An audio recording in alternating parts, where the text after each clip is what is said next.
सन्माननीय व्यासपीठ आणि व्यासपीठावरील बसलेले सर्व गुरुजन वर्ग आणि माझे सर्व विद्यार्थी मित्रांनो, आज मराठी भाषा दिवस आणि मी मराठी भाषा दिवसाबद्दल 4 शब्द बोलणार आहे.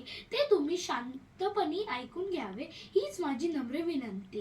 लाभले आम्हास भाग्य बोलतो मराठी, लाभले आम्हास भाग्य बोलतो मराठी, झालो खरेच धन्य जाण ऐकतो मराठी, झालो खरेच धन्य ऐकतो मराठी, धर्मपंथ जात एक जाणतो मराठी, धर्मपंथ जात एक जाणतो मराठी, एवढ्या जगात माय मानतो मराठी, एवढ्या जगात माय मानतो मराठी.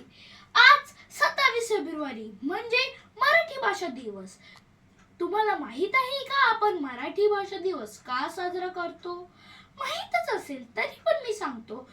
महाराष्ट्रामधले एक खूप महान लेखक आहेत विष्णू वामन शिरवाडकर म्हणजे कुसुमाग्रज. कुसुमाग्रज हे खूप मोठे नाट्यकलाकार, साहित्यिक आणि एक खूप मोठे कवी होते.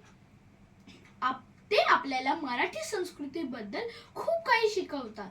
आपली मराठी संस्कृती खूप पुढे आहे. आपल्या मराठी संस्कृतीमध्ये खूप महापुरुष, महास्त्रिया पण होत्या. महापुरुषांचे नाव छत्रपती शिवाजी महाराज, संत ज्ञानेश्वर, संत तुकाराम आणि महिला पण मागे नाही, बहिणाबाई, ते पण खूप मोठ्या कवयित्री होत्या. काही माणसं आपल्या मराठीला सन्मान देत नाही. फक्त मराठी भाषेच्या दिवशीच मराठीला सन्मान देतात, पण आपल्याला असं करायचं नसतं. म्हणून आपण त्यांच्यासारखं नाही वागायचं. आपण पण आपल्या मराठी भाषेचा सन्मान करायचा, आदर करायचा.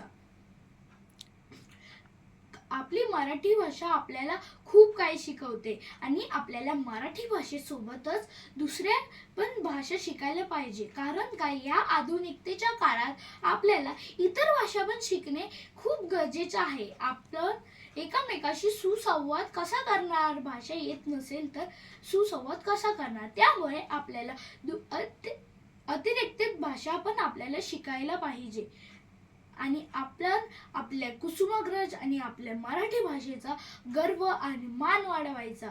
जय हिंद, जय महाराष्ट्र.